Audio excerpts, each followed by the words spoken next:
جب روزہ رکھا ہوا ہو، طبیعت زیادہ خراب ہو تو ٹیکا لگوایا جاتا ہے، تو اس میں روزے پر کوئی حرج نہیں آتا، روزہ نہیں ٹوٹتا۔ اور بعض بیماریاں ایسی ہیں جیسا کہ شوگر کی بیماری ہے، انسولین کا ٹیکا لگایا جاتا ہے، تو انسولین کے ٹیکے لگانے سے بھی روزہ نہیں ٹوٹتا، روزہ قائم اور دائم رہتا ہے، بشرطے کہ وہ ٹیکا بیماری کے لیے ہو، بیماری کو دفع کرنے کے لیے ہو۔ ایسا نہ ہو کہ اس ٹیکے سے ہم طاقت حاصل کر رہے ہوں،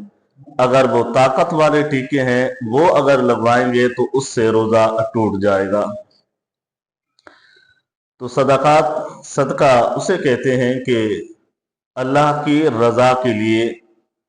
بغیر کسی مطالبے کے کسی چیز کو یا کسی شے کو کسی انسان کو اس کا مالک بنا دینا۔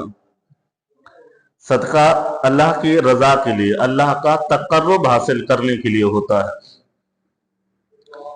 اور صدقہ واجب بھی ہوتا ہے اور صدقہ نفل بھی ہوتا ہے۔ صدقہ واجب وہ ہوتا ہے جیسے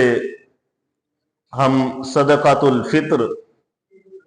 عید کے لیے فطرانہ ادا کرتے ہیں تو اس کو صدقہ واجب کہا جاتا ہے، اور صدقہ نفل جیسے ہم خیرات کرتے ہیں اس کو صدقہ نفل کہا جاتا ہے۔